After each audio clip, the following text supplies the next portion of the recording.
Capítulo 23. Saber ouvir. Intimamente lamentei a interrupção da palestra. Os esclarecimentos da senhora Laura fortaleciam-me o coração. Lísias entrou em casa visivelmente satisfeito. Olá, ainda não se recolheu? Perguntou sorridente. E enquanto os jovens se despediam, convidava-me solícito. Venha ao jardim, pois ainda não viu o luar destes sítios. A dona da casa entrava em conversação com as filhas, enquanto, acompanhando Lísias, fui aos canteiros em flor. O espetáculo apresentava-se soberbo. Habituado à reclusão hospitalar entre grandes árvores, ainda não conhecia o quadro maravilhoso que a noite clara apresentava, ali, nos vastos quarteirões do Ministério do Auxílio. Glicínias de prodigiosa beleza enfeitavam a paisagem. Lírios de neve matizados de ligeiro azul ao fundo do cálice. Pareciam taças de caricioso aroma. Respirei a longos haustos, sentindo que ondas de energia nova me penetravam o ser. Ao longe, as torres da governadoria mostravam belos efeitos de luz. Deslumbrado, não conseguia emitir impressões, esforçando-me para exteriorizar a admiração que me invadia a alma. Falei comovidamente. Nunca presenciei tamanha paz, que noite! O companheiro sorriu e acentuou.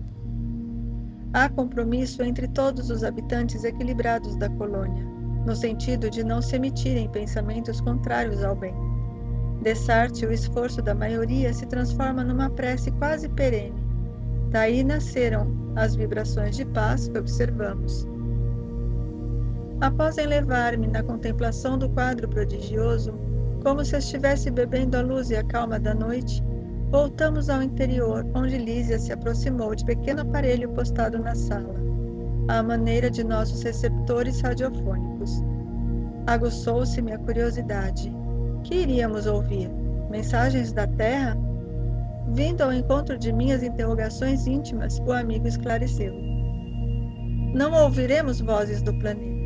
Nossas transmissões baseiam-se em forças vibratórias mais sutis que as da esfera da crosta. Mas não há recurso, indaguei, para recolher as emissões terrestres?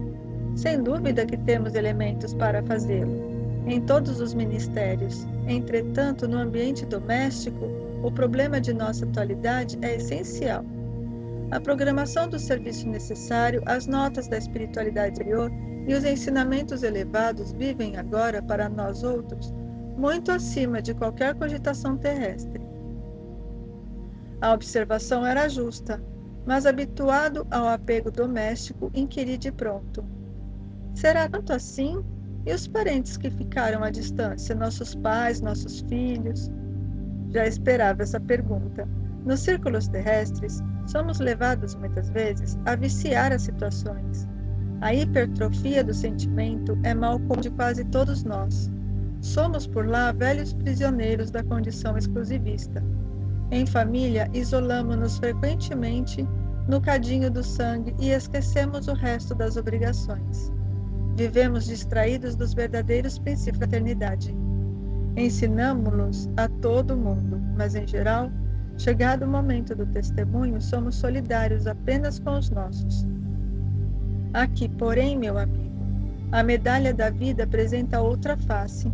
É preciso curar nossas velhas enfermidades e sanar injustiças. No início da colônia, todas as moradias, ao que sabemos, ligavam-se com os núcleos de evolução terrestre.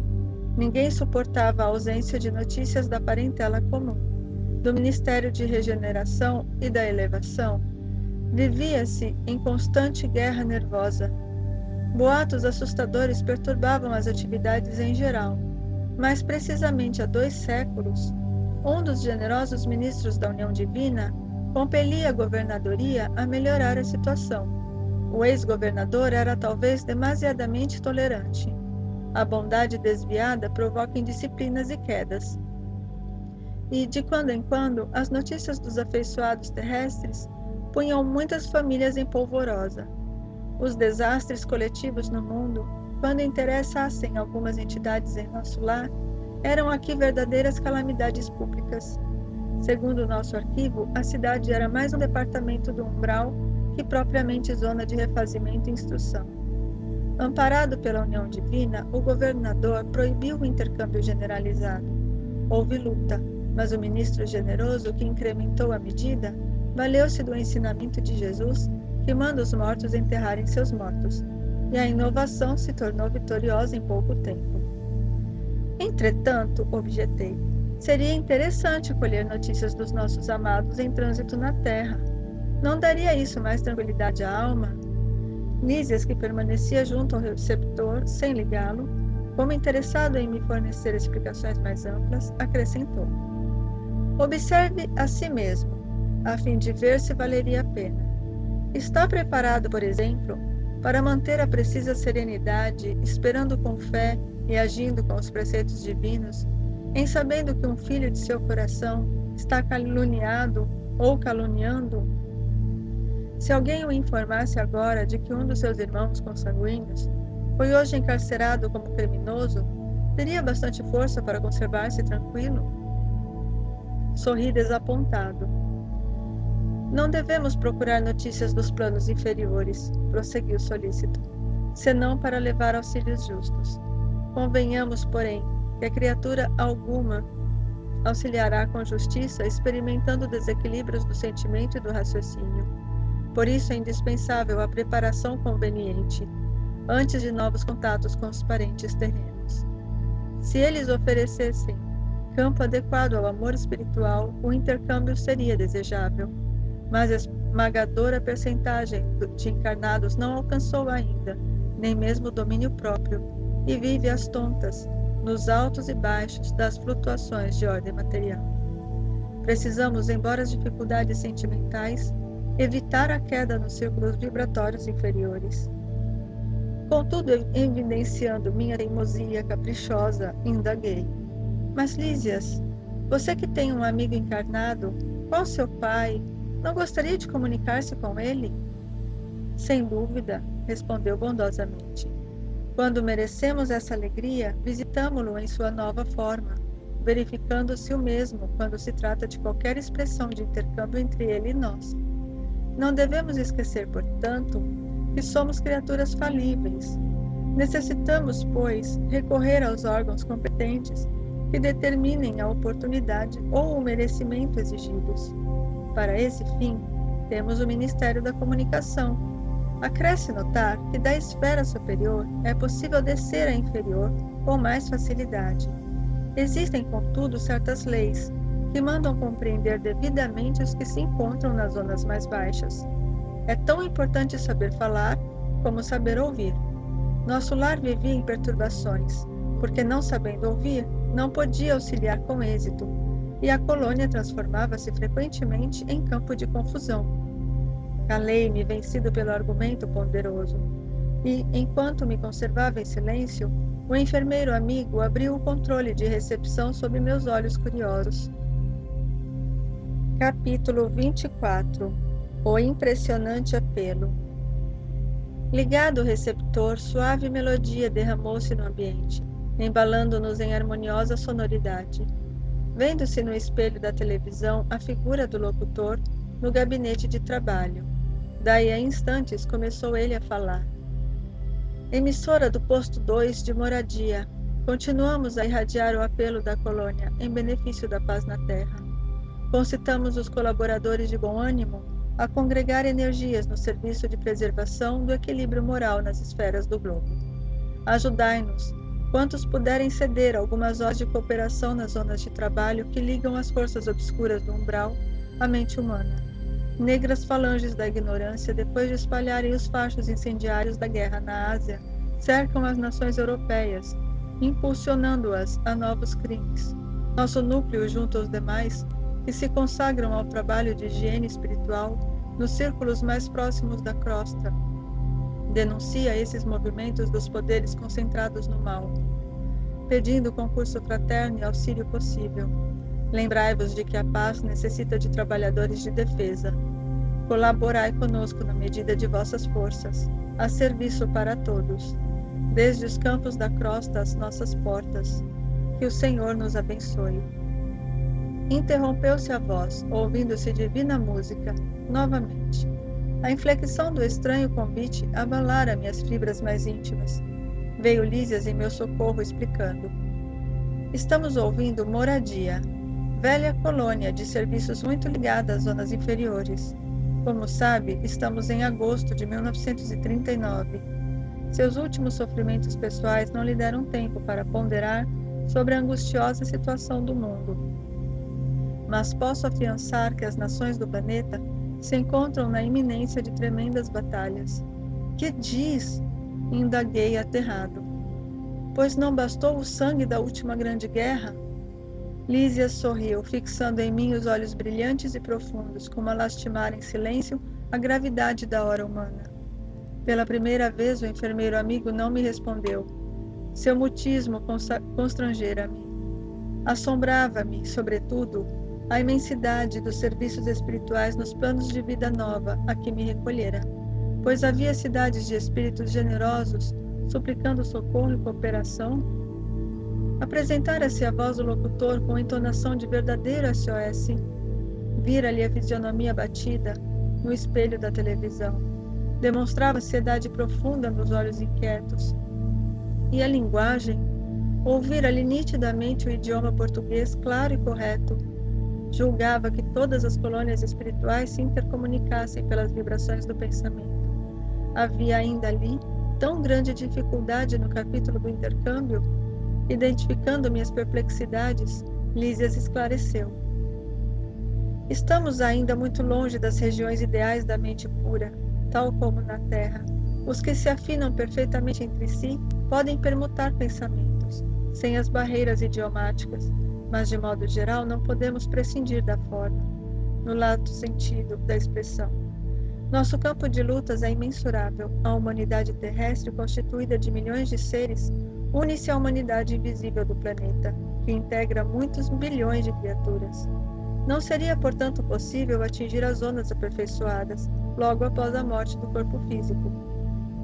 Os patrimônios nacionais e linguísticos permanecem ainda aqui, condicionados a fronteiras psíquicas. Nos mais diversos setores de nossa atividade espiritual existe elevado número de espíritos libertos de todas as limitações, mas insta a considerar que a regra é sofrer-se dessas restrições. Nada enganará o princípio de sequência, imperante nas leis evolutivas. Nesse inteirinho, interrompia-se a música, voltando o locutor. Emissora do posto 2, de Moradia. Continuamos a irradiar o apelo da colônia em benefício da paz na Terra. Nevoeiros pesados amontoam-se ao longo dos céus na Europa.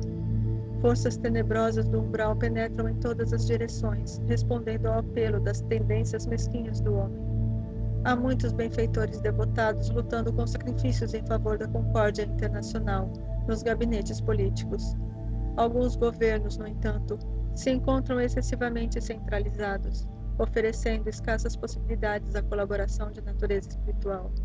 Sem órgãos de ponderação e conselho desapaixonado, caminham esses países para uma guerra de grandes proporções. Ó irmãos muito amados, dos núcleos superiores, auxiliemos a preservação da tranquilidade humana. Defendamos os séculos de experiência de numerosas pátrias-mães da civilização ocidental. Que o Senhor nos abençoe. Calou-se o locutor e voltaram as cariciosas melodias. O enfermeiro permaneceu em silêncio que não ousei interromper.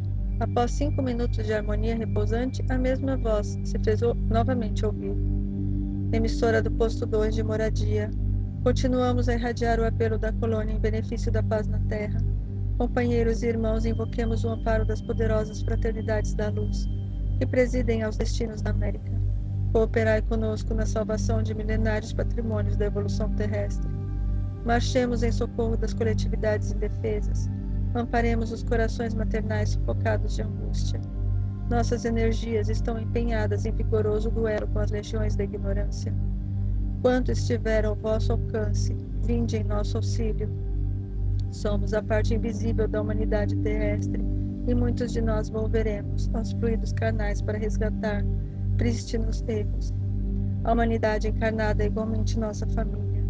Unamo-nos numa só vibração, Contra o assédio das trevas, acendamos a luz contra a guerra do mal. Movimentemos a resistência do bem. Rios de sangue e lágrimas ameaçam os campos das comunidades europeias.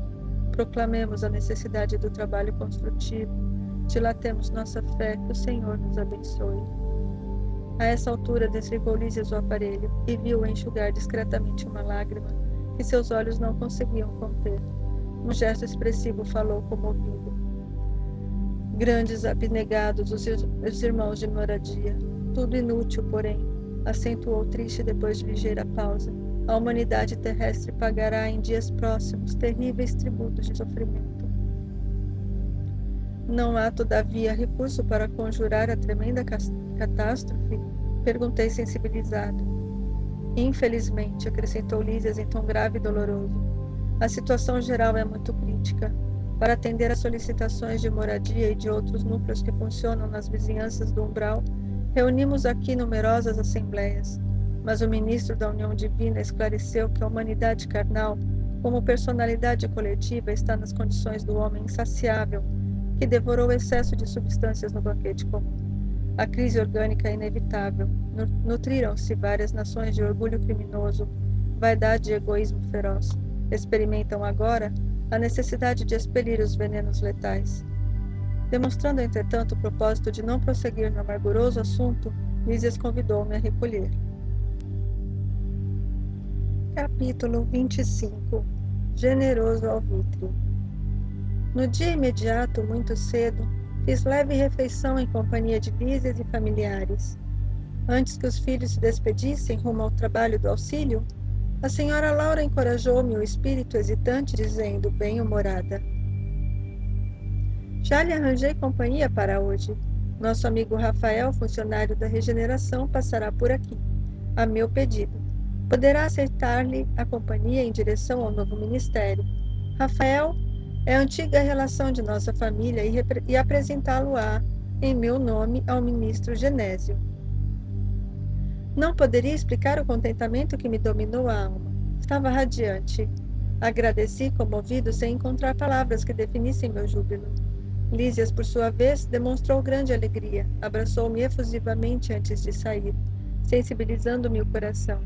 Ao beijar o filho, a senhora Laura recomendou: você, Lísias, avise ao ministro Clarencio que comparecerei ao expediente, logo que entregue nosso amigo aos cuidados de Rafael.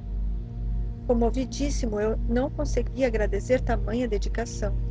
Ficando a sós, a desvelada genitora do meu amigo dirigiu-me a palavra carinhosa.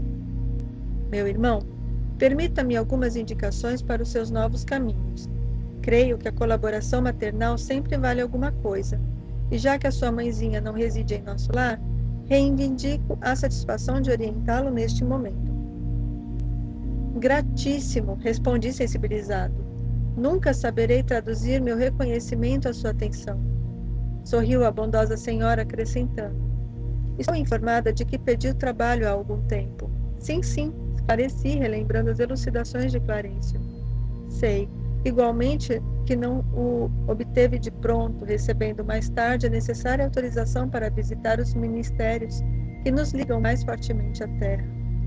Esboçando significativa expressão fisionômica, a bela senhora acrescentou: é justamente neste sentido que lhe ofereço minhas sugestões humildes.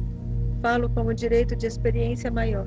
Detendo agora essa autorização, abandone, quanto lhe seja possível, os propósitos de mera curiosidade.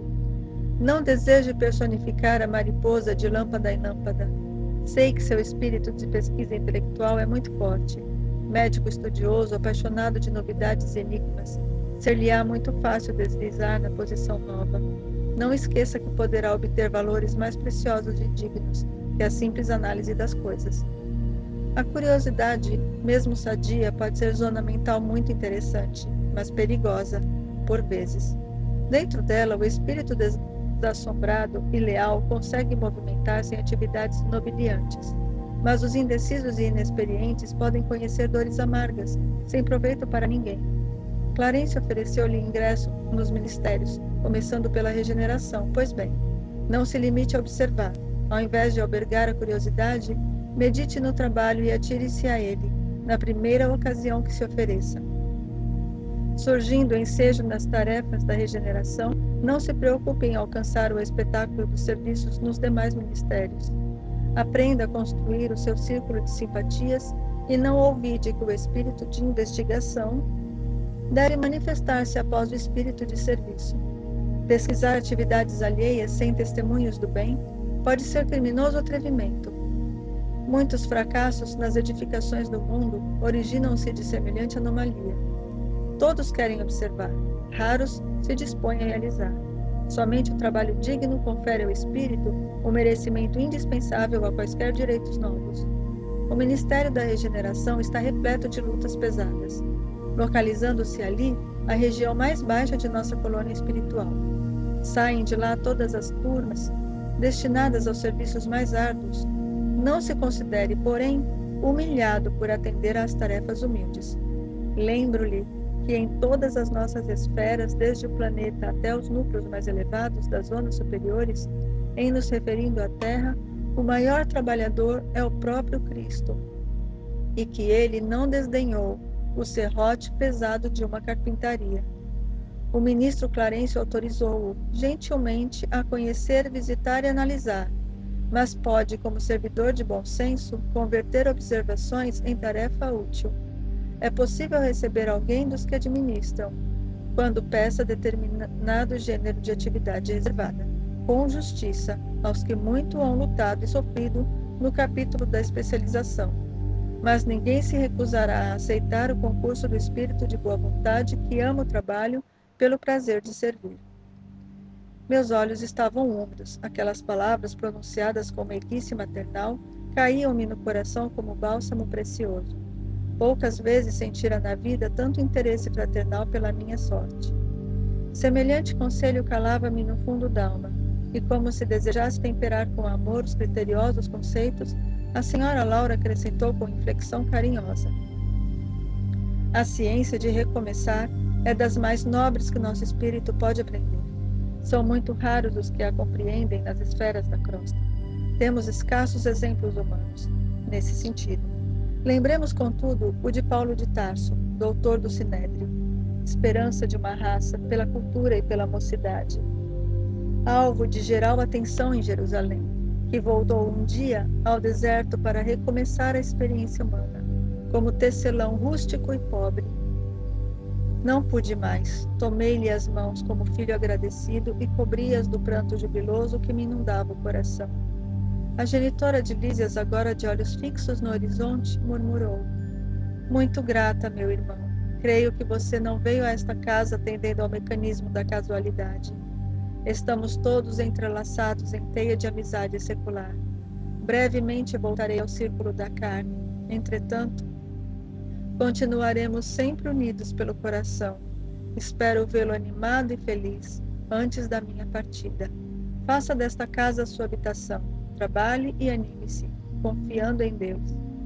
Levantei os olhos rasos d'água, fixei-lhe a expressão carinhosa, experimentei a felicidade que nasce dos afetos puros e tive impressão de conhecer minha interlocutora de velhos tempos, embora tentasse debalde identificar-lhe o carinho nas reminiscências mais distantes. Quis beijá-la muitas vezes com o enternecimento filial do coração, mas nesse instante alguém bateu à porta. Fitou-me a senhora Laura, mostrando indefinível ternura maternal, e falou: é Rafael que vem buscá-lo. Vá, meu amigo. Pensando em Jesus, trabalhe para o bem dos outros, para que possa encontrar o seu próprio bem. Capítulo 26. Novas perspectivas. Ponderando as sugestões carinhosas e sábias da mãe de Lísias, acompanhei Rafael, convicto de que iria não às visitas de observações, mas ao aprendizado e serviço útil. Anotava surpreso os magníficos aspectos da nova região, rumo ao local onde me aguardava o ministro Genésio. Contudo, seguia Rafael em silêncio, estranho agora ao prazer das muitas indagações. Em compensação, experimentava novo gênero de atividade mental. Dava-me todo à oração, pedindo a Jesus me auxiliasse nos caminhos novos, a fim de que me não faltasse trabalho e forças para realizá-lo. Antigamente, avesso às manifestações da prece, agora a utilizava como valioso ponto de referência sentimental aos propósitos de serviço. O próprio Rafael, de quando em vez, lançava-me curioso olhar, como se não devesse esperar tal atitude de minha parte. Deixou-nos o aerobus à frente do espaçoso edifício. Descemos calados. Em poucos minutos achava-me diante do respeitável Genésio, um velhinho simpático, cujo semblante revelava, entretanto, singular energia. Rafael apresentou-me fraternalmente. Ah, sim, disse o generoso ministro. É o nosso irmão André. Para servi-lo, respondi. Tenho notificação de Laura referente à sua vinda. Fique à vontade. Nesse ínterim, o companheiro aproximou-se respeitosamente e despediu-se, abraçando-me em seguida. Rafael era esperado com urgência no setor de tarefas a seu cargo. Fixando em mim os olhos muito lúcidos, Genésio começou a dizer: Clarencio falou-me a seu respeito com interesse. Quase sempre recebemos pessoal do Ministério do Auxílio em visita de observações, que na sua maior parte redundam em estágios de serviço. Compreendi a sutil alusão e obtemperei. Este é o meu maior desejo. Tenho mesmo suplicado às forças divinas que me ajudem o espírito frágil, permitindo seja convertida a minha permanência neste ministério em estação de aprendizado. Genésio parecia comovido com as minhas palavras, e valendo-me das inspirações que me inclinavam à humildade, roguei de olhos úmidos. Senhor ministro, compreendo agora que minha passagem pelo Ministério do Auxílio se verificou por efeito da graça misericordiosa do Altíssimo, talvez devido à consoante intercessão de minha devotada e santa mãe. Noto, porém, que somente venho recebendo benefícios, sem nada produzir de útil. Certo, meu lugar é aqui, nas atividades regeneradoras. Se possível, faça por obséquio, seja transformada a concessão de visitar em possibilidade de servir. Compreendo hoje, mais que nunca, a necessidade de regenerar meus próprios valores. Perdi muito tempo na vaidade inútil. Fiz enormes gastos de energia na ridícula adoração de mim mesmo. Satisfeito, notava ele, no fundo de meu coração, a sinceridade viva. Quando eu recorrer ao ministro Clarencio, não estava ainda bastante consciente do que pedia. Queria serviço, mas talvez não desejasse servir. Não entendia o valor do tempo, nem enxergava as bênçãos santificantes da oportunidade. No fundo, era o desejo de continuar a ser o que tinha sido até então. O médico orgulhoso e respeitado, cego nas pretensões descabidas do egotismo em que vivia, encarcerado nas opiniões próprias.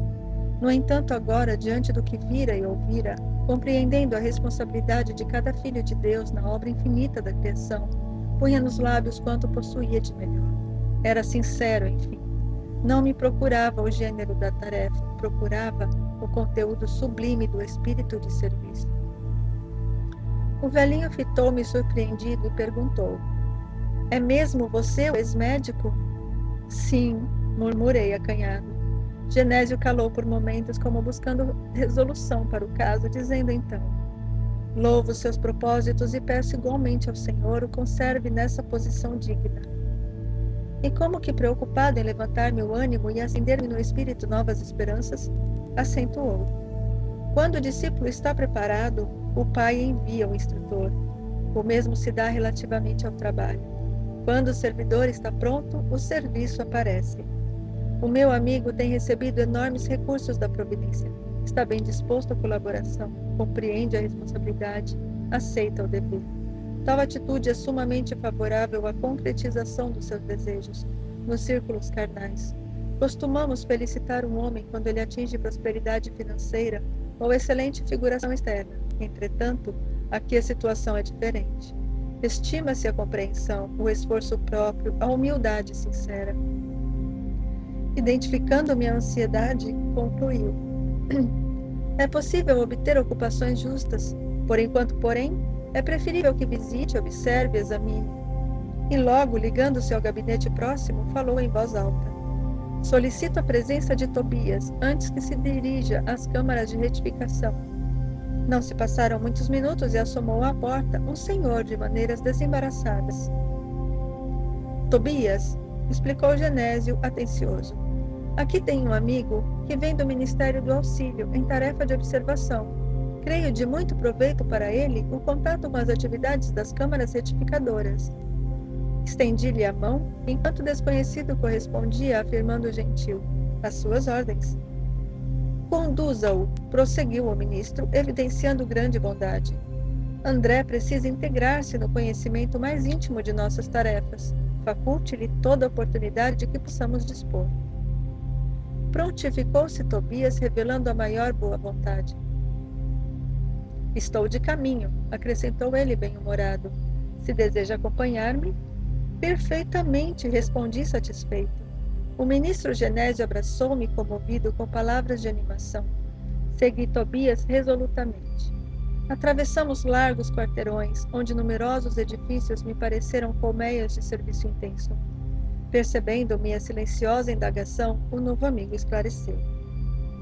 Temos aqui as grandes fábricas de nosso lar, a preparação de sucos, de tecidos e artefatos em geral. Dá trabalho a mais de 100.000 criaturas, que se regeneram e se iluminam ao mesmo tempo. Daí a momentos penetramos num edifício de aspecto nobre.